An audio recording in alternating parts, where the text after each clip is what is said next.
Here we are live at the 360 Vegas studios with Trooper Cecina.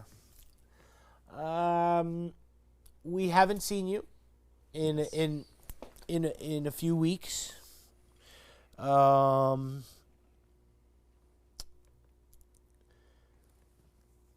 you are a new trooper,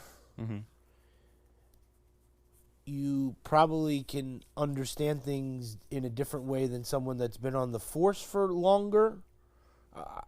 You know what I mean? Like people say, I've been a trooper for 20 years or, and so like, does it hurt less, or someone that's newer, right? The first thing is we are deeply saddened for your loss. We talked about you last week, on the Trooper Talk, and John, I said how you came over and you were dressed in your regular clothes, Yeah. right? And you came in your personal vehicle, and it was nice to just see you, Right. right? And it had nothing to do with anything else other than, Johnny and I just wanted to give you a hug and just tell you that we felt for you. And so now you're back on the road. Yes. And so we always had where you wanted to stop the DUI people, Correct. right? Yeah. But now, after losing two brothers, the mission is that much greater. Yes. Definitely is. First of all, thanks for being there for all of us throughout this tough times, and of course to the public as well for being there for us. It's just been tremendously overwhelming with all the help and support that we've received. But yeah, now that we're all slowly getting back into the road and everything, we still have to do our job. We still have to get out there. We still have to, enforce the law. Stop impairment, stop people from speeding and everything, especially with the holidays coming up. We still have to keep pushing forward. Even though we are sad and we're hurting, we're doing this as like it's fueling us to keep doing more in their honor. So no other family or no other parent nor no other mom or any other loved one has to go through what we went through, where we lost a brother, for what their family went through and lost their son, their husband. So we're out there in their name, and I can tell you that the graveyard shift has been extremely working a lot, getting DUIs off the road left and right, sometimes getting 2 to 3 arrests a night per trooper. And it's just been, it's sad to see that we're at that point where a trooper is getting 2 to 3 DUIs, but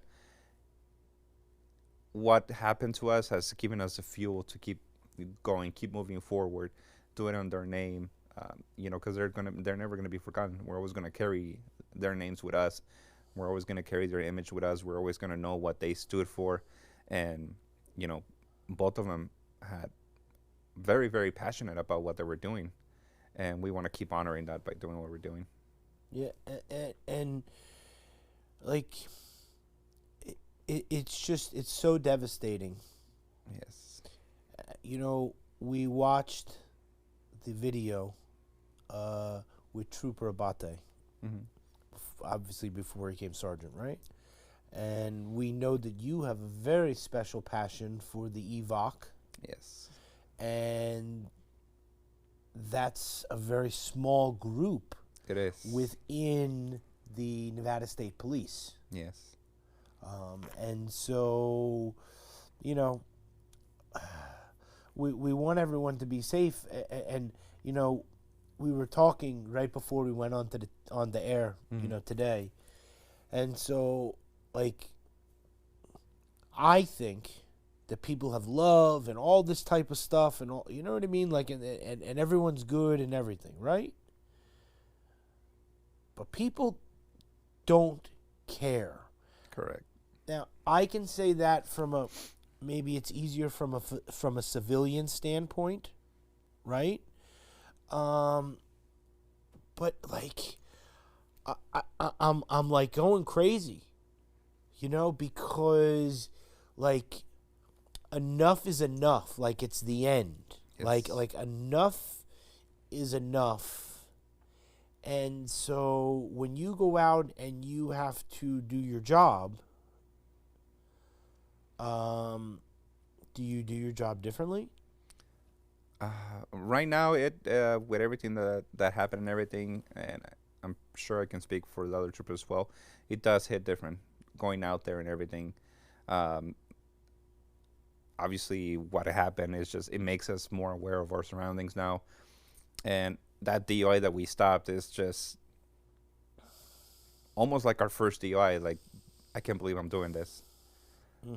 and I can't believe I'm arresting someone. It's almost has the same feeling the when as if you arrest someone that you're fresh from field training and everything. You Yeah. arrest the first person by yourself. It's almost the same feeling because it's so surreal that after what just happened, you would think people would be like it would be shocking to the community and be like, wow, I don't want to be that person, or that's horrible. I don't want to drink and drive.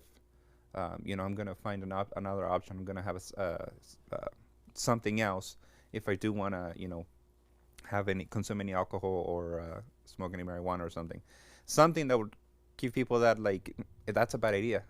We should stop. We should not do that.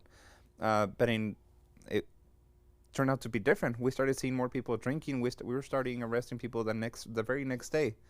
The very next day, we I think hit double digits on DUI arrest throughout the day. So yeah, a lot of troopers. It's very very surreal that we're still going through this. That we're still dealing through this. That it's the numbers are high. Um, Even me working on swings, you're still getting DUIs at 2, 3 in the afternoon. And that's just, it's mind blowing how there's people who are driving impaired, getting into a crash, or they're driving recklessly and they're impaired at 2 or 3 in the afternoon. So as much as we all try to understand, it's just, I don't think we're ever going to be able to. What's going through the people's head to be driving impaired at that time. But it has made our job a little bit different. Obviously, when we make a stop, we want to make sure that we're safe. We're stopping with each other more. We're, requesting freeway patrol services for the traffic control, requesting additional units. Oh. So now we want to be safe. We want to make sure we all go home at the end of the night. And I can tell you, getting close to the area of where the incident happened has been very difficult for some of us. Oh, I never even thought of that. As far as making stops there or handling a crash or something, it sits in the back of your mind of this is where it happened. And once you're driving through there or you have to handle something on that scene, it makes you feel different. It gives you this little bit of What do you get, like the chills? Like chills, in like that a little way? bit of fear. Yeah, you get those chills. And I mean, yeah, who wouldn't, right? I mean, No, that's what I'm saying. losing So your loved ones. right, and that's the basis of the trooper talk, right? Like you're I don't want to say a guy, but like you're Right. a normal guy. Of course, we're right? all Like human. you know what I mean? Like if you cut yourself here, you would bleed, right? course. Like you're a normal person. Yes, You're a warrior in your uniform, right? I am. We all are. But the thing is that warriors can still get hurt.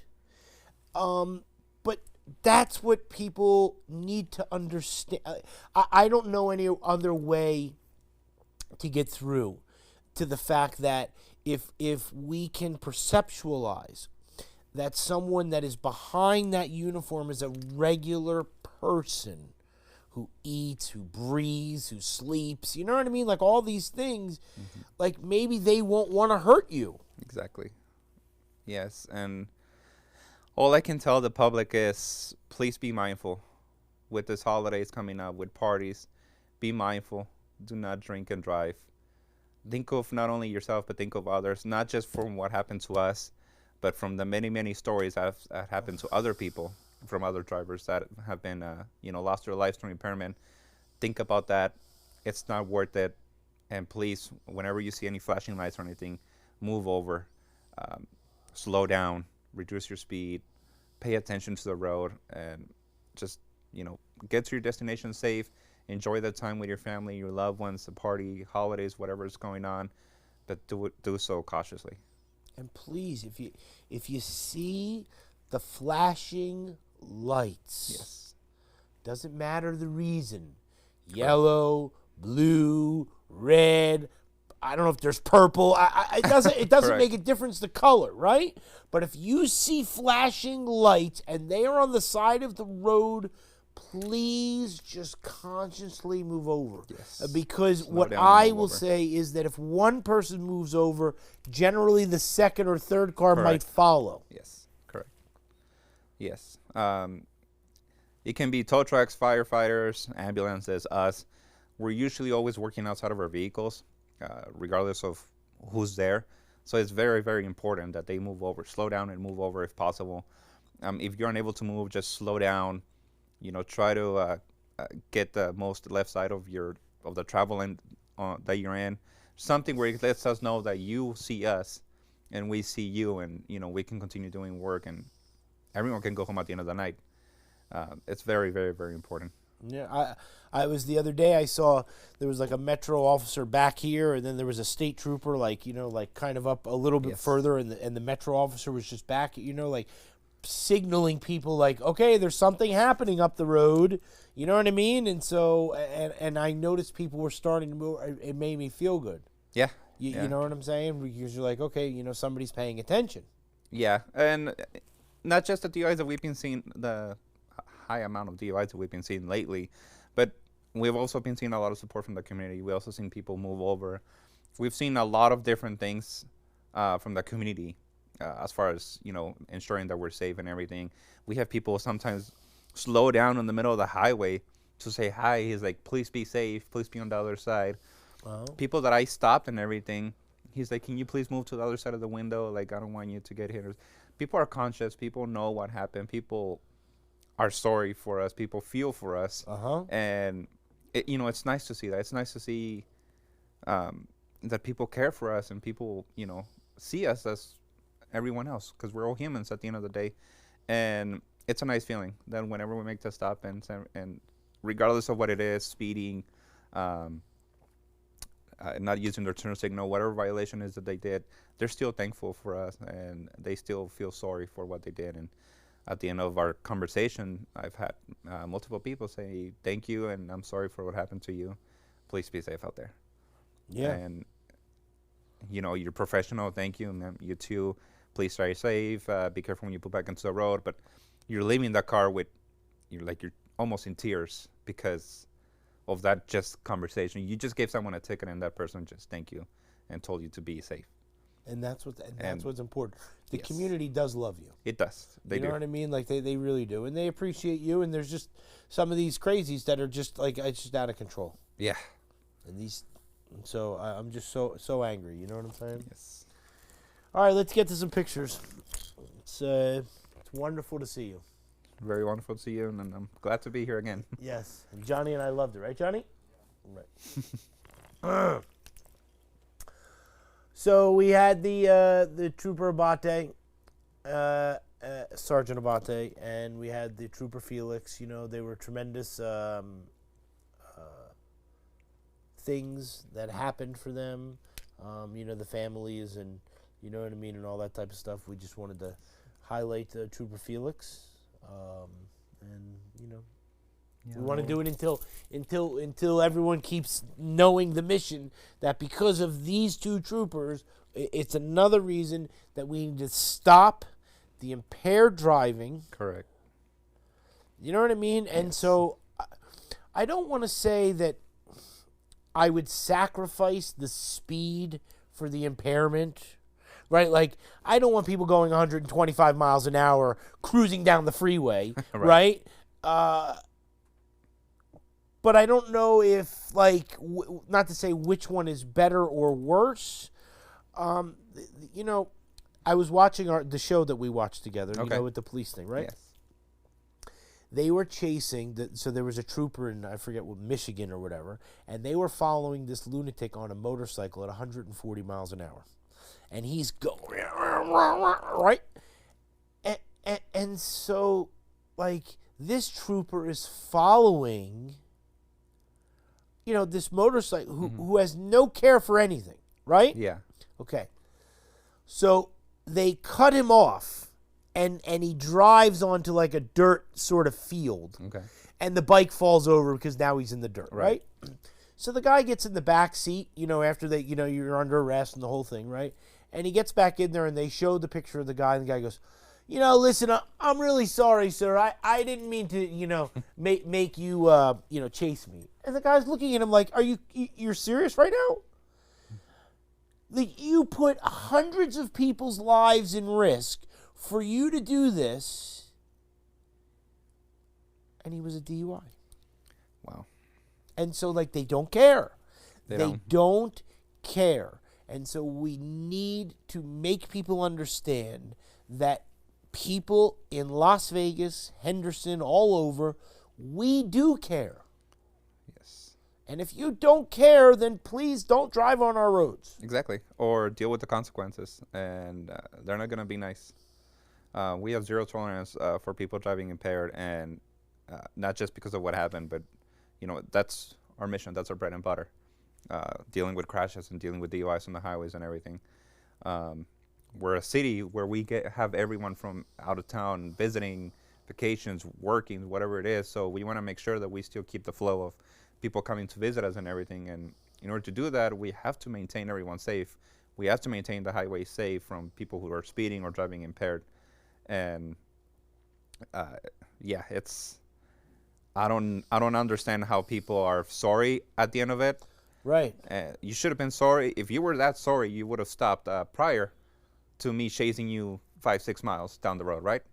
And one thing I'm still trying to understand is, again, it happened with this situation, how almost every DUI, every person who's driving under the influence of something manages to get home at the end of the night, regardless of how messed up they are, how many curves, cars, light poles they hit, how they're driving wrong way or whatever it is. Somehow, the next morning, they wake up in their bed.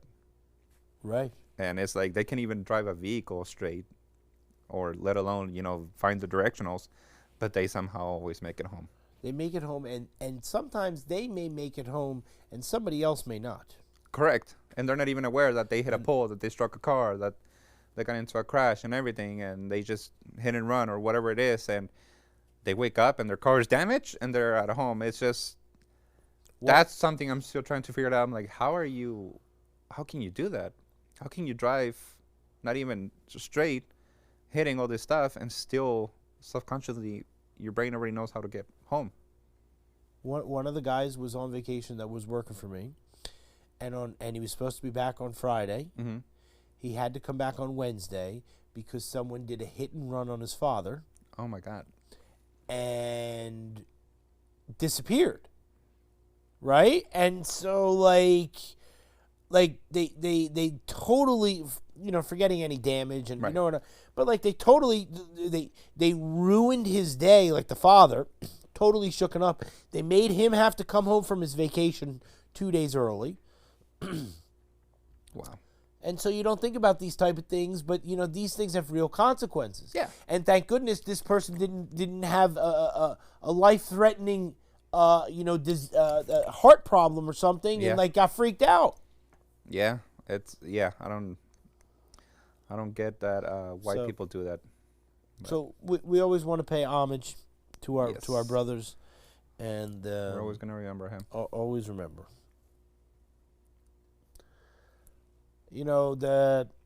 The Sergeant Abate, one of the coolest things was the ghost car. Yes.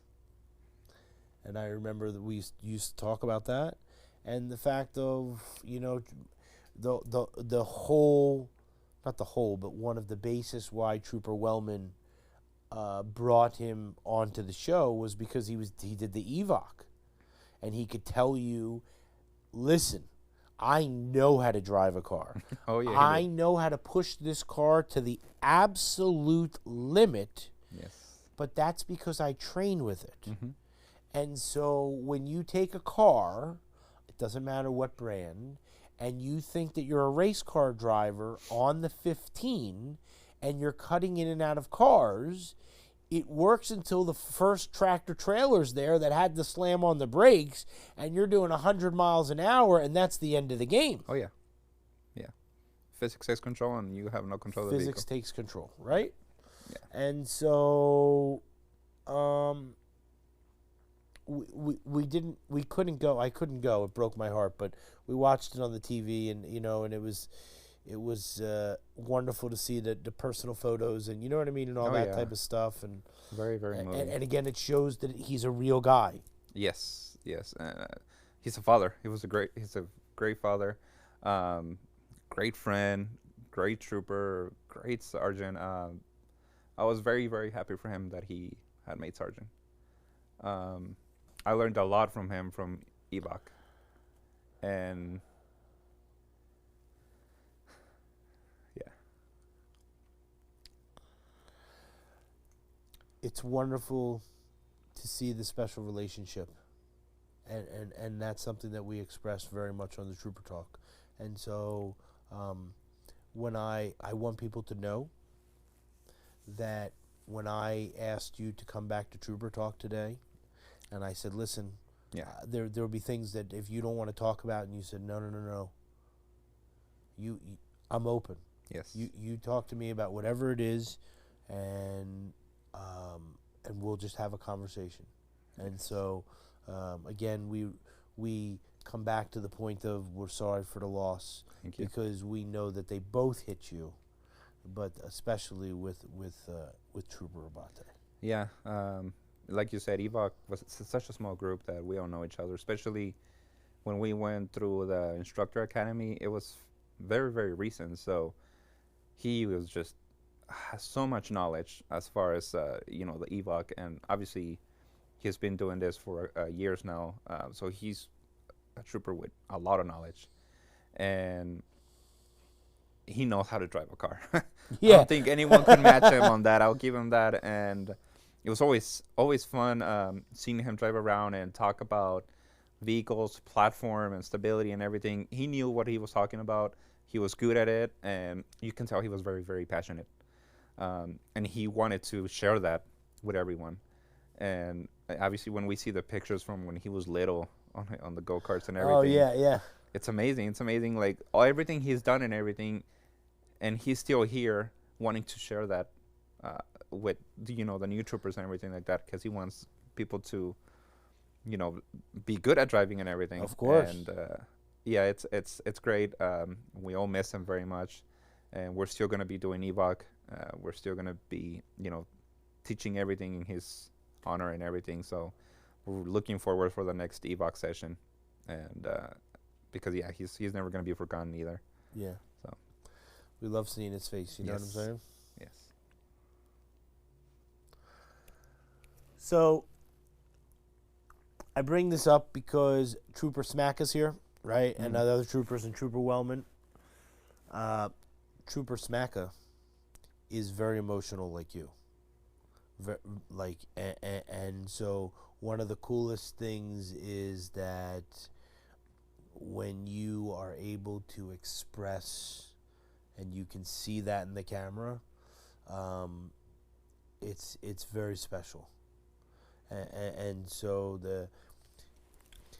you have to contain yourself, right? Because of the professionalism, right? And so I come back to, is the piece of thread on your shirt off? And the answer is no, because you looked at it before you put on your uniform. Correct. And so these special things that are the core of what it is that and of the teachings, you know what I'm saying, that you have to come back to, you follow me, is what propels you to sort of do what you're doing, and that's what people need to see. So if they get into a situation, there's nothing wrong with saying, okay, you got me, Exactly. give me my ticket, Yeah. or give me this, and by the way, you know, we're really sorry for you. Yes. And there's nothing wrong with that. There's nothing wrong with that. There's nothing wrong with that. It goes a long way for for you to be admitting not only to your problems, because it makes you a bigger person. Yes, you did whatever it is you did. You're wrong, but you can see that you did what you did is wrong, and might be the first and last time that you do that. But don't put us in a situation where we have to escalate things, and it's gonna make things worse for you. Because at the end of the day, like we've talked before, we're not there to make your life miserable or make it harder. We're just protecting yourself and the public. And if you put us in a situation where we have to take, certain different steps, then you're putting us there. We're not doing that. So, just whatever it is that happened, just deal with it. We can work through it together, and I'm sorry for what I did.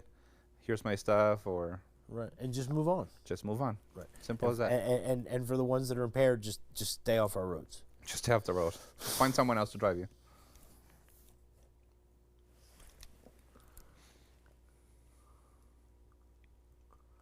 Well, that's a very hard picture to look at. It's being there on both occasions was very, very hard. On this one, where are we? We're a little bit more to the left side on that other picture. They had all the EVOC instructors. So as soon as he comes out, all the EVOC instructors are in front of him. And this is my first one where I'm like up close and personal to when they're bringing him out. And it shocks you to the core. It's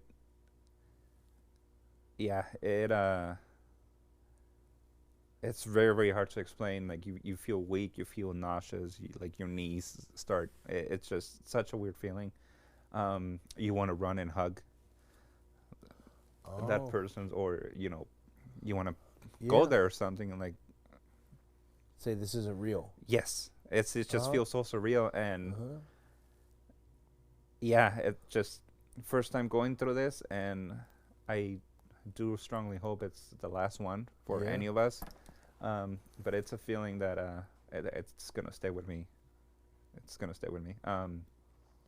For Felix, that guy is awesome. I wasn't just like up there and on the front for that one, but Felix holds a spot in everyone's heart, because Felix was just a great trooper. Felix, everyone is, but Felix, there's something about Felix that made him stood from everyone else. His smile, the way he talked to you and everything, it was just contagious. And I worked with him on Graveyard since my field training days, all the way up to when I left Graveyard. We were on the same squad. So we would stop with each other. We would eat together. We would have our conversations together. He would ensure that our refrigerator at Southern Command would be stocked with drinks and snacks and stuff like that. That was his thing. Really? That was out of himself. Uh-huh. To go to Costco on his weekends with his family, buy snacks, bring him for the troopers, and keep it stocked for us. So stuff like that, it's great. And again, that's another one. When we go to Southern Command and we go to the fridge to grab a drink or something, he's there. The table's there with the snacks and everything like that, and he's there. And I kind of broke down the other day because I went to jail with a DUI, and we have to go to our computers to do the report. So I sit on my computer and everything, turn it on, start doing my thing, and the first name that pops up to enter to generate the report is Felix email. So even though obviously we went through this, it still hits you, because you see his email and his login information and everything. And I had to take a moment. I started slowly, like how I am now. Yeah.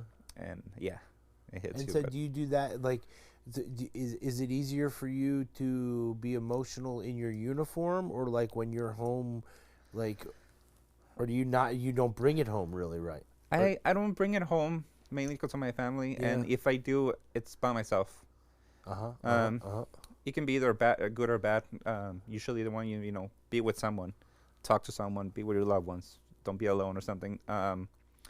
Just that seems to work for me a little bit because I don't want to have my wife or my daughter or my family start, you know, freaking out or starting getting worried or Oh, you know, yeah. something that's going on. Uh-huh. Obviously, they know the pain, but I don't want them to see it as much. So Yeah.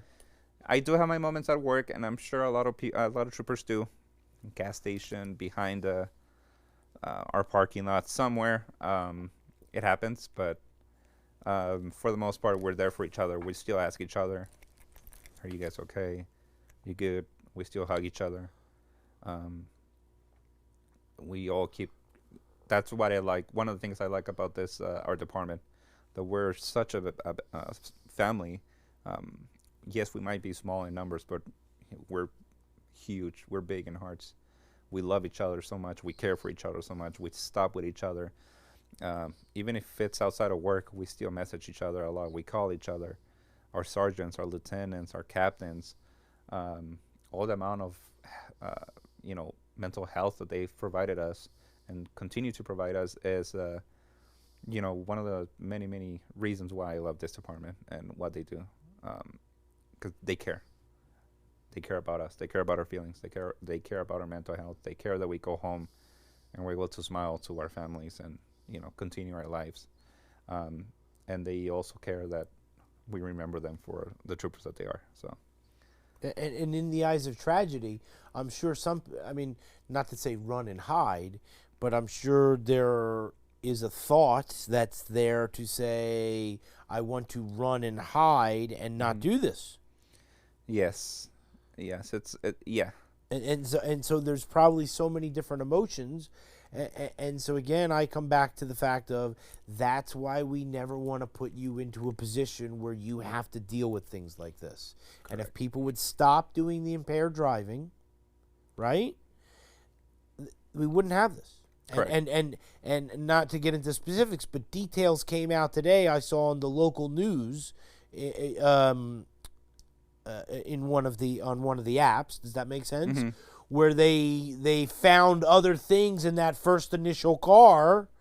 Yes. That would have, which is why they stopped that particular first car. Correct.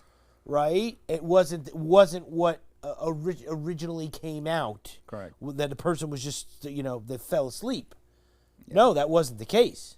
Correct. And so that it's all these things as a chain reaction, and so we need to stop. Yes. If that person wouldn't have made that choice, we wouldn't be having this conversation. Wouldn't be having this conversation. Correct. So, yeah, it's hard, but I can tell you myself, because it has happened to me already. The first day that I was back on the road, I did not want to stop a single vehicle.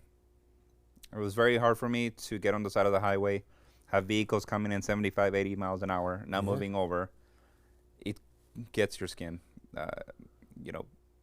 You freak out a little bit. Yeah. I look at my side view mirror, and I'm looking just at traffic. It hits you. It sits with you. And it's just like, have to put yourself together and everything. You have this person in front of you that obviously just did a violation, so you have to do your job. You have to keep, moving forward. And just take a deep breath and go on with it. And after that first one, the second one started coming up, third one, fourth one, and started getting back to where, like, okay, I'm a little bit more comfortable. Better, right. So I feel a little bit better. But, yeah, I know of a couple of troopers who went through that initial shock at first. But we're all here for each other. We're all for you, and that's what's important. You Yes. know what I'm saying? Now let's get to something that's an honorary participant in a holiday with a hero. Yes. So, the thing is that when it comes to community engagement in a positive way, there's tremendous things that the Nevada State Police does. Positivity, toy drives, Halloween things, turkey, you know what I mean? Like all these things the Nevada State Police does. And so when it comes to things like this, you have a young girl here. That's what's important. Oh yeah. And so we love seeing this. Yeah, very, very, very happy. And yeah, unfortunately, we couldn't be part of this because it's Shop with a Cop, what we call it here on the southern area. It sucks that we couldn't be part of it, but it's amazing. I know Metro did it, school police did it, other agencies did it, and it's awesome to be able to give back to our community, to make a kid smile, and when they can get whatever it is that they want, because money's not a limit. The things that you start seeing them get and put in their card, it's like, Right. okay, wow, I mean, I get it. Yeah. So yeah, it's amazing. I've done it twice already, and it's such a good feeling. Such a good feeling to see them smile and take a picture with you at the end, tell you Yes. thank you and everything. And Yes. yeah, it's awesome. Johnny, what just happened? Is that it? What did I do? I didn't. We were in the middle of talking, and I clicked the button. Let's go back to that. Let's continue. Yeah, and it's great, and we want to continue doing it every year, and not just for Christmas, but if we can do anything to give back to our community, we're always going to be there, especially for the little ones. I know there's a couple of career days where we get to talk to kids and everything. They get to ask questions and everything. Not that long ago, I did a tour for a youth church where they got to come, and I gave them a tour of the Southern Command. So they got to see dispatch, how they work. They got to see the cameras and everything. They got to talk to the shop guys, how they fix cars and everything. They got to see like different cars, from like ghost cars to full mark units to canine units and everything with their lights on and everything. So yeah, it was amazing. They were all loving it. We got to see a little bit of everything, evidence, how it's processed and what goes in it. So they loved it. Yeah. They loved it and everything like that. So yeah, anything that we can do for them, so they know that we're there for them, and because they're our future. Right. That's the difference. You know what I'm saying? They're our future. So The kids are the future, and that's why we need to do everything we can to always support them. yes, In every way we can. You know what I mean? In every way, shape, and form. correct. Yes. Well, we got a glimpse of, I guess, the Johnny is the end. Well, thanks a lot, Johnny. Great job. I don't even know now we got the white screen. There we go. There we go. All right. So let's finish with the fact of a few things, okay? The first is you're a friend, and from our heart, we are deeply saddened for you in every way. And one of the best things that I feel about the Trooper Talk is to be able to come in and sort of talk and share. And so one of the coolest things was, and people asked me when we had the event, right? You know, Okay. they were like, okay, so, talk to us about the troopers. And I go, one of the coolest things is that when they come in and we sit and we do Trooper Talk, it's not like a negative environment, right? So it's not like, it's for a bad reason that we're talking, Right. and we're just talking. Yeah. And so, Just like, having a conversation. it's like so wonderful. Yes. And so the moments that we have and in the future are cherished. Yes. You know what I'm saying? Yeah. And we talked before we went on, right before, but it's the truth. Yeah. And so, Yeah, there's no better feeling than coming to talk to a friend, Yeah. having a regular conversation to a very great friend, and just talk about what we do. Yeah. Because that not only do we get to catch up and laugh, and you get to hear my moments and This everything. is what I'm saying, right? Yeah, but the public gets to know a little bit about us, gets to see the behind the badge of like, oh wow, that I didn't know troopers went through all that. I don't know all this Exactly. stuff happened on the road and all this stuff. So it's great. It's great. I love it. And yeah, the more people we can get in on Trooper Talk, to listen to Trooper Talk and everything, the more we're getting out our message out there. How about you look right there Okay. and tell everyone then about the that we need to do everything we can to stop the impairment, stop the speeding, especially on the holiday weekend or something, Yes. right? Correct. First of all, I want to wish everyone a very, very happy holidays, a very Merry Christmas. Be with your loved ones, love them, cherish them, be together. Okay. The most important thing is, please, if you're planning on going to a party, if you're planning on celebrating Christmas like we all are, please do not get behind the wheel and you're impaired. Please, for your family, yourself, and everyone out there, remember that you have other people's lives in your hands when you decide to, have just one drink and get behind the wheel. It's unacceptable. So please make the right choice and do not drink and drive. Stay at home, be with your family. If you're going to go somewhere, have a second option. There's plenty of ride shares, there's taxis, there's friends, anything that you can do. If you feel like you need to take an Uber or a Lyft, please do so, but always have a second chance. Don't put yourself in harm's way. Don't put others in harm's way, especially with the holidays that all our families are getting together, to enjoy this moment. So please do not drive impaired. On behalf of myself and on behalf of Trooper Talk, you just saw Trooper Cecina share his heart with you, and you can tell that he's hurting. So please don't get impaired, don't get behind the wheel, and don't speed. We don't want another tragedy. We don't want to bury another brother. Please. Yes. And I can see it. And so we really appreciate you being here. You know what I'm saying? Like from everything, okay? Thank you. All right, we'll give everybody a wave and we'll tell them Merry Christmas and we'll see you soon. Merry Christmas.